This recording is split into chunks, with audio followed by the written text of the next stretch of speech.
Welcome to another episode of Jewish Softball More Than a Game, where the stories on the diamond go deeper than the box scores. I'm your host, Maddie Lewis. Today's guest was a four-year standout at the University of Oregon from 2015 to 18. A North Canton, Ohio native, she arrived in Eugene as a number one recruit in the country and never slowed down, earning Pac-12 Freshman of the Year honors, multiple All-American selections, and finished her career as one of the most consistent and respected hitters in the nation. Her journey spans every level of the game, from dominating the Pac-12 and shining on the Women's College World Series stage to representing the U.S. on both the junior and women's national teams. She was drafted to the NPF by her hometown Cleveland Comets and helped the Chicago Bandits to a regular season championship. Raised in a family where the game runs deep, with siblings competing at the Division I level and beyond, her story is about preparation, discipline, and carrying traditions forward. She retired from the game in 2019 and currently works as an investment banking analyst while also offering private softball lessons in the greater Cleveland area.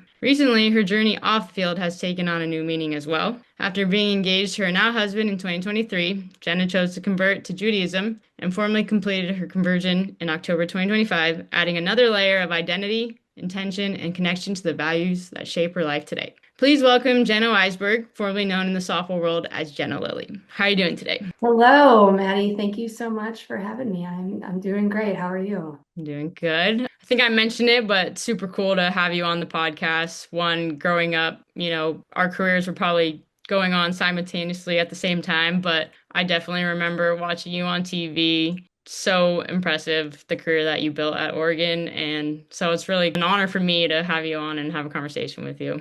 Thank you for the kind words and thank you for having me on. It's an honor for me to be on here as well. Yeah, I think our listeners are really going to enjoy this story, especially, regarding the conversion and whatnot. We'll get into that later, but I want to start from the beginning. So, you grew up in a family where everyone played at a high level. How did that kind of shape your relationship with competition from a young age and, how did it kind of introduce you into the game of softball? Yeah, so I grew up the youngest of four in a baseball softball family. So my oldest sister is 12 years older than me, and she played softball at Purdue.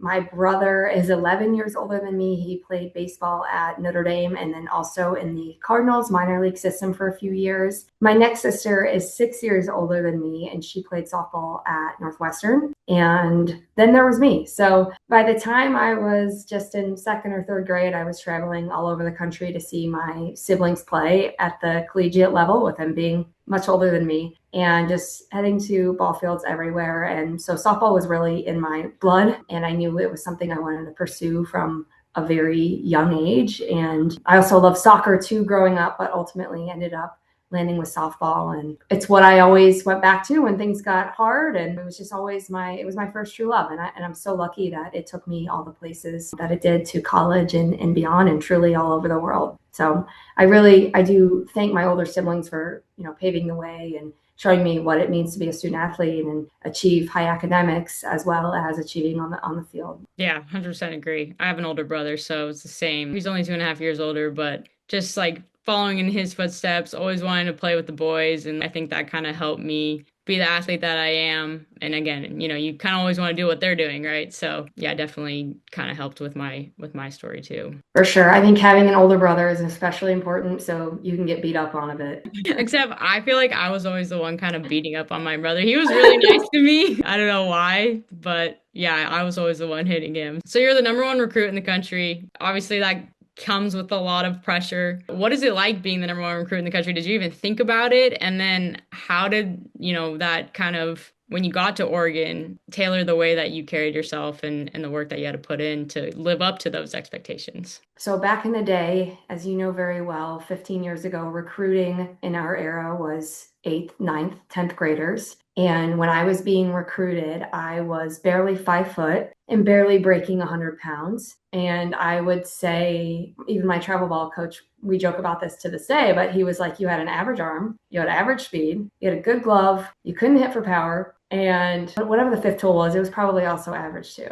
You get what I'm getting at. I was Right. small, and I was a good hitter, but I couldn't hit for power. I was barely 100 pounds. I had so many schools that looked over me, looked past me, and didn't give me the time of day. I will also say that 15 years ago, being from Ohio. Like, not a lot of kids from Ohio went on to play at big schools. It was mostly California, Florida, Texas, and some states in between there. But no one from Ohio really had gone on to play specifically back then in the Pac-12. And that was always, for so many decades, the best softball conference in the country. And so I made it my goal to play softball in the Pac-12. And in attempting to do so, I was overlooked by so many schools, not just in the Pac-12, but everywhere. And I ended up getting an opportunity with Oregon, and I was so thankful, and everything worked out just how it was meant to be. Once I committed there, I just thought to myself, I'm like, I'm going to make all of these other schools that didn't recruit me because I was too small or wherever I was from, or just didn't think I'd ever be good enough, I'm going to make them regret their decision. And I started growing a little bit more. I only ended up being like 5'4". But I grew those 4 inches, and I really showed them. But in a serious note, I told myself, I'm like, I'm going to work harder than anybody else in the country. And I did. I truly believe, there's not a doubt in my mind, that no one else worked harder than me in the country. And by the time I was a senior, I was named the #1 best player in my class. And it was an honor of a recognition to receive that. And I think for just a split second, I looked back and I'm like, I'm so proud of myself to accomplish that. Like, that's so cool. I did that when so many people told me I wasn't going to be good enough. And I guess that just goes to show you that you only need to believe in yourself. It doesn't matter what hundreds of, other coaches or many other people might say about you. You just need to believe in yourself. So for me, that was like a moment there that I just kind of soaked in. But at the same time, then I was like, okay, well, not that none of this matters, but you're starting on a clean slate next fall at Oregon. And yes, it's great you're the #1 recruit in your class, and that's awesome, but you're starting at ground zero again. And I think I really just kind of, that work ethic, the same work ethic that I had before I was named the best player in my class, I kept it after I was named that, and into my freshman year and into all 4 years at Oregon. And I think that's really what helped me have a successful career, especially if someone of such smaller stature. Of course, I had some things that came more naturally to me. I had a really good glove, but I didn't have just like the strength to get jammed and hit the ball over the fence. Or, I wasn't blessed with, I was blessed with hip dysplasia, which caused me to be severely pigeon-toed. And I was fast, but like, I was never as fast as, 2'6" or anything like that. So I just kept that work ethic, what got me to the best player in my class, and continued that on at Oregon. Yeah, that's amazing. And what was it like? I mean, I grew up in California, so, all the travel ball tournaments were in LA for the most part for me, and that's how, the showcase, how you get seen at the showcases. So were you traveling every weekend to, where these big showcase, do they have them out there in Ohio, or what was Yeah. the process like? Yeah, good question. So, short answer, no, they weren't in Ohio back then. I think there's some maybe more regional ones in today's day, but back then, no. So I traveled every weekend, August, September, October, January, February, to the suburbs of Chicago, where I played for the Beverly Bandits. When I first started, it was just 2 18U teams, and my sister had played for the Bandits years prior, and I needed a place to play. And I ended up on an 18U team when I was 14. And it helped my development so much, just being around older girls that were bigger, faster, stronger than me, and better than me. And so I'm very thankful to be around them to this day. And that was 15 years ago. But yeah, so I not only traveled for practice, but also for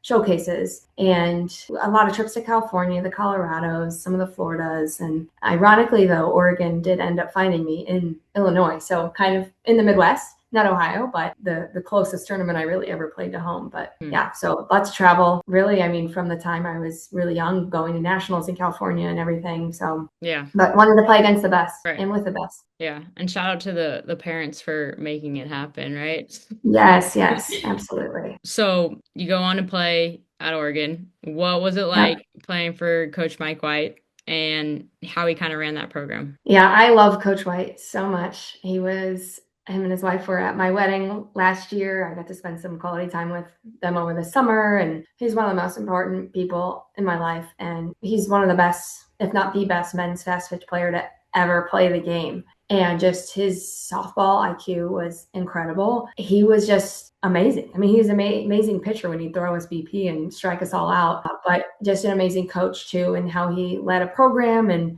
of course, his most recent success, winning the national championship this past year, was so awesome to see. And I'm so happy for him. He was an incredible coach with very high standards, and which I love. I think any great athlete loves high standards. They should. That should be what makes them great. I loved how hard that he worked us, and not just him, but in our weight room too, kind of under his leadership at the head coaching level. But he was an incredible coach. He was definitely hard on us. I will not say he was a softie by any means, but you knew that he always had your best interest, and it's because he cared about you. He cared about the team. He cared about winning. Love playing for him so much, and I'm just so thankful that I got to play for Coach White. He truly is a softball mastermind. Yes, he's an icon for sure. Yeah. So you guys were both part of some big moments on the biggest stage at the Women's World Series. What would you say separates the players who, can rise in those scenarios to those who don't? And how were you able to be one of those that stepped up in big moments? Yeah, I feel like, so we went 3 times, and it was an incredible experience going to the World Series. But during my years there, for example, we were the number 1 seed my senior year, and I think we went 1 and 2. So really disappointing as you're the number 1 seed to end 5th or 7th or whatever it was. We made it to the semis another year prior, and then my first year we went 2 and Q, which was not fun either. I think we were the number 2 seed that year. Well, personally, when I performed my best was individually at the World Series, was when I had my worst season overall. My junior year had a really rough year. And once postseason came, it's like, well, screw it. None of that matters anymore. Just compete and have fun. There was no pressure. It's not like I wasn't going to be an All-American that year. It's all right, just play your best for your team. And that's when I did my best. And, I felt like I had some shining moments here throughout the time at OKC. And then I had other years or times where you felt the pressure. So what I would really say is what separates the people who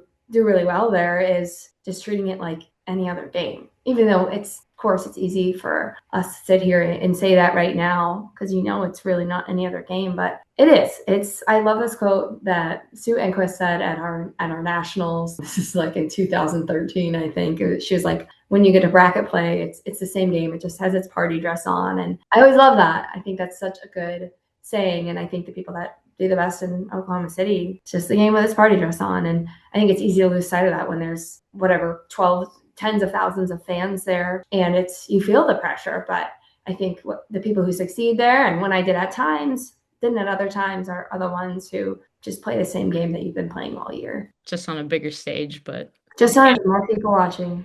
Totally. Yeah, I like that. I know you said you had kind of a rough year your junior year. There's always one out there, right? We can say slightly sophomore year. Okay. Yeah, I had a rough sophomore year as well. There's always one of them, but I feel like it makes you a better person, makes you a better player, kind of, brings you back to why you're doing it. But I think overall, you were insanely consistent year after year. So how are you able to perform and excel at that high of a level over and over again? And how much time did you put into the mental side of the game to make that happen? Yeah, so I appreciate your perspectives. I feel like, so my freshman year, I was hit over like 4 something, top 3 finalists for freshman of the year, had the season of my life. And then my sophomore year, I was doing well, like hitting 3 something, like that's really good still, but it wasn't the 400 in the freshman Jenna's eyes, and I really struggled with that. And then I had a career altering, honestly almost life altering injury. I got hit by a pitch in the face. We were playing Stanford at home. It was our home opener. In our stadium opener, we just had Jane Sanders Stadium built. That weekend, I took a pitch directly to the face, like not a foul ball, just I went to square to bunt. I'm a lefty. It crossed planes vertically and horizontally. I had over 10 fractures across my sinus bone, broken nose, broken teeth, in the hospital, like really awful, awful, awful situation, concussed, everything. And that really changed everything, I think, for me, just beyond the softball field. I was supposed to play for the national Team USA that summer, and I did not. I came back actually probably like 3 or 4 weeks after it happened. Too soon looking back.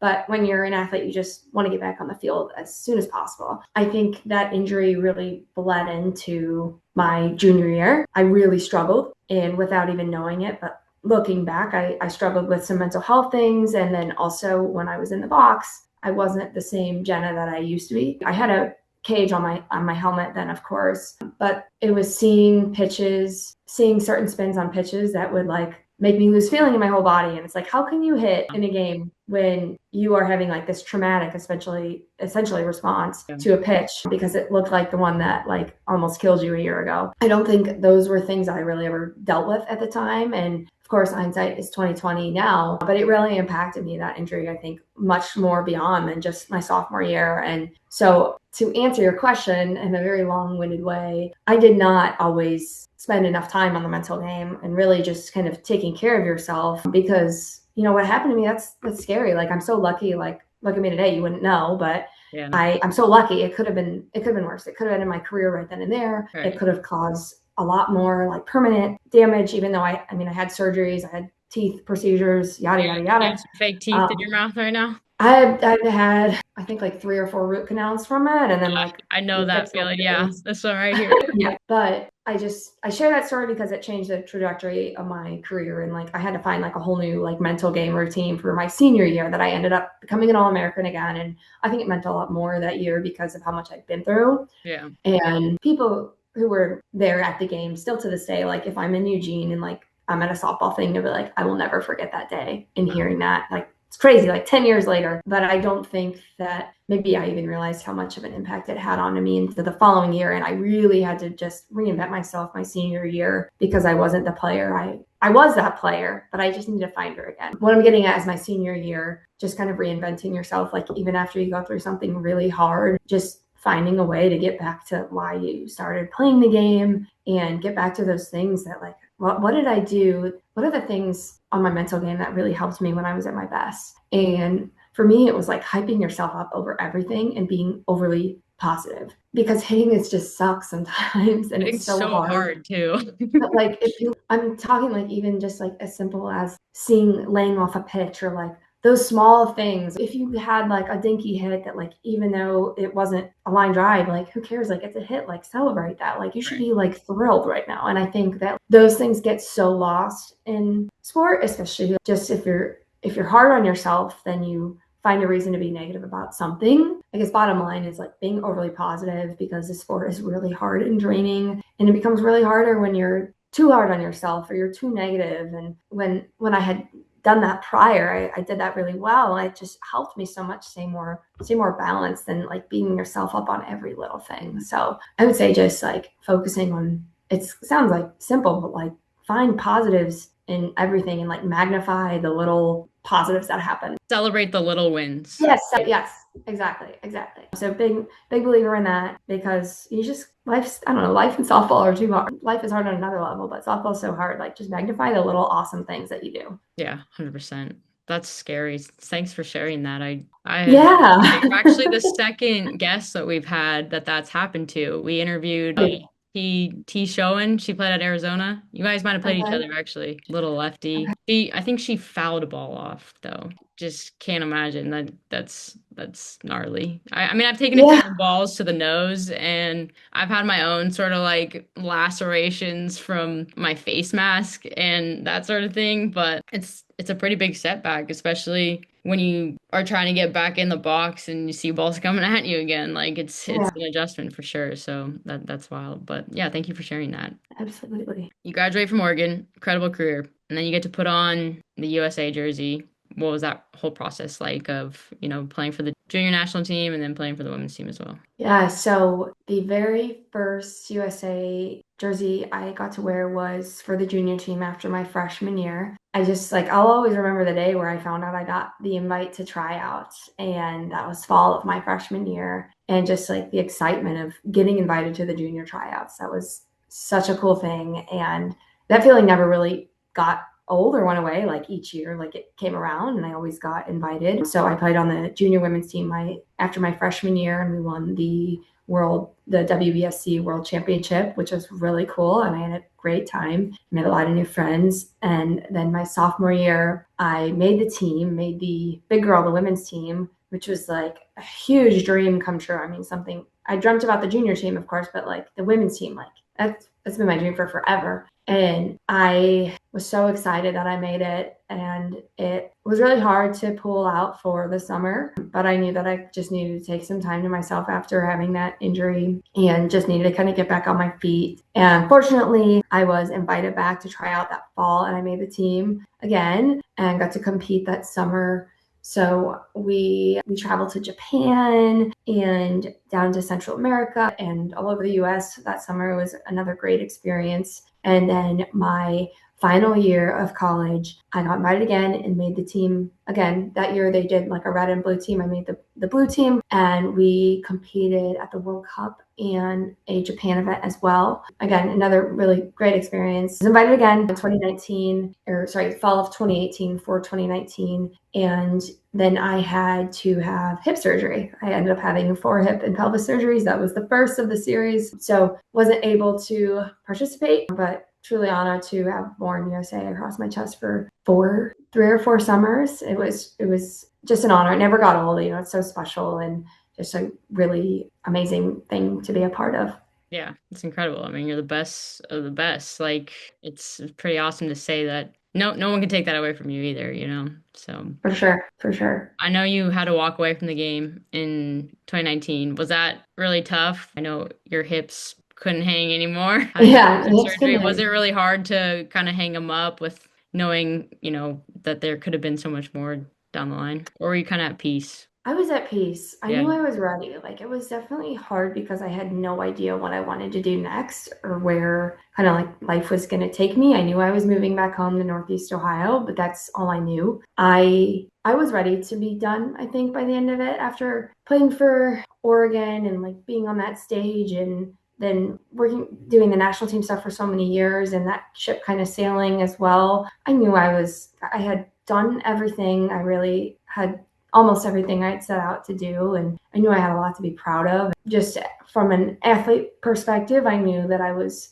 ready to be done competing. So I really, as hard as it was, like I was ready to hang them up for sure. I think that's why a lot of my teammates and well, a lot of them are still in college, but for the 5 of us that are like post grad and, washed up, it's hard to walk away from the game that you've been playing since you were so Mhm. little and that has given you so much from friends and experiences and travel and all that. But when you can do it on your own terms and feel good about it, I feel like it just makes it that much easier and you can kind of look back on your career and, like I said, feel at peace with it. So that's Definitely. Yeah, I think like the hardest part about it too sometimes is like for many athletes, not just me, but like figuring out like what do I do with myself now that I'm done playing. yeah. Yeah, being at peace with it and being going out on your own terms, I do think it's a privilege to be able to say that for sure. Totally. I think the scariest part is like our identity lies so much in the game that, you're kind of forced to find yourself outside of the game. But I know you give lessons on the side. So does that kind of help, get your fix here and there, stay in the game and keep working with athletes? Yeah, definitely. It really does. I give probably about like 3 or 4 hours of mostly private lessons. I just did a clinic the other about 2 weeks ago, and that was super fun as well. But it's been a great way for me to stay involved and to just kind of, I don't know, keep my softball skill set fresh from a coaching perspective, not playing. I never, when I fully kind of stepped away from softball, I didn't think I would ever give lessons again, or I didn't imagine doing so in a long time. There was probably a 3 or so year period where I did nothing softball related. And it's been so great to get back into it. It's one of the best parts of my week. It's really like it reminds me of like if I have a hard day or something that I get to go do my lessons, it kind of brings me back to when I was a kid at school. You go take some swings in the cage and now I'm not the one swinging, but I'm helping someone with their swing. But it kind of gives you that same feeling of like a little bit of an escape when you need it. And I'm so happy that like softball is that for me again, because I lost that for a little bit when you're in college and it's to an extent it's your job. And Right. so Yeah. having it kind of be like, a couple hours a week, very fun thing for me to do, very fun hobby. And I get to keep learning and I love coaching kids. So it's been a very rewarding thing for me to be able to do here. 100%. Yeah, and I think you probably had a lot of really cool mentors growing up or, people that believed in you that kind of shaped your career and helped you get to where you wanted to be. So I always try to look back internally and be that for, another athlete growing up Yeah. that's a little bit younger, and because I know I was in their shoes at one point. What is one thing you hope your athletes take away from the time that they get to spend with you in your private lessons? Yeah, I think just to always remember why you started playing the game. Yeah. And I mean, I still work with some of the girls I work with only started playing a year or two ago, anywhere from like fourth grade, what am I, senior in high school, so kind of grades 4 through 12. But I think just to remind them of like, remember why you started playing, and there things can get hard, especially when you get into high school and you're trying to get recruited. And I think just reminding them like, remember why you started and always do it for her. So that's, if they take one thing from me, I hope that it's that. Yeah, that's a good one. And the whole, I mean, getting recruited these days, like I know it was tough when we were at the age. I mean, even for you because you started softball a little bit sooner, but I mean, now you're dealing with the whole transfer portal and the whole NIL and all that. So I can't even imagine. And like in high school, you're trying to figure out like who you are. It's just like it's a tough time. So I can't even A lot imagine. more noise. Yeah, yeah, no doubt. All right, moving forward into the most juicy part of the conversation, the conversion. So you converted to Judaism officially in October, right? Congrats. Thank you, Welcome, thank you. welcome to the tribe. Yeah, talk to me a little bit about what went into that decision. When were you first introduced to Judaism? And yeah, how that all kind of came about. I grew up not really knowing any Jewish people around me. I grew up in Canton, Ohio, and just didn't meet my first Jewish teammate until college. When I moved to Cleveland, I met my now husband, Griffin, in the fall of 2020. And Griffin is Jewish, comes from a very large Jewish family. I fell in love with Judaism as I was falling in love with Griffin. And just from the moment I met him, he was so proud to be Jewish. And that was like one of the first things I noticed about him, and one of the first things I really loved about him, was how much Jewish pride that he has and carries with him, and how important it is to him, and how important his family was. And I would say a couple years into learning about all the holidays, celebrating all the holidays with his huge family here that's mostly here in Cleveland, and getting to know them and getting to know Judaism, I fell in love with it. I didn't grow up anything, so I grew up with no religious affiliation, and I was kind of, I guess, agnostic-ish, Mhm. not really sure, and I never really felt like I fit in with any other religion that I'd been exposed to. And so I just was like, all right, I'm just kind of like agnostic-ish. And I met Griffin, and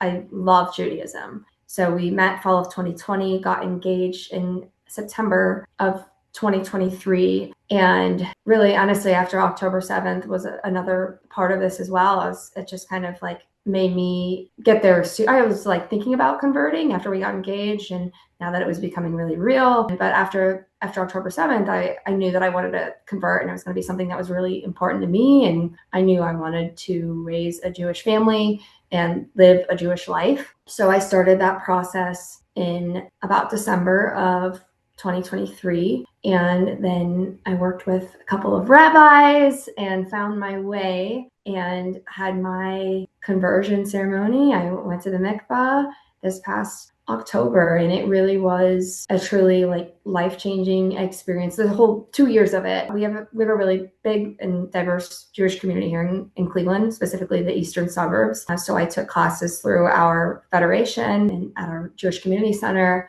And the more I learned, the more I really enjoyed it and wanted to learn more. It's been like one of the most meaningful things I've ever done in my life. Yeah. And I'm so glad that I did. And like going to the mikvah in October, it was so special. And celebrating Hanukkah now as a Jew is like Hmm. so cool. It's like, yeah, this is my holiday now. Yeah. It was before, kind of, but now it really is. And feel so lucky that I met Griffin, not just for meeting Griffin, but also becoming Jewish. I feel like, especially after October 7th, it's Mm. tough to be Jewish in this society. But when you hear stories like yours, it gives me hope, and like it makes me feel like there are people out there that kind of, even though they weren't born that way, like they're willing to become Jewish and make the conversion so that they can feel that sense of pride and that sense of connection to Israel. And so it's really cool just to tying into the whole softball stuff. Like I Yeah. thought it would be really awesome to have you on and hear your story. And I think it's just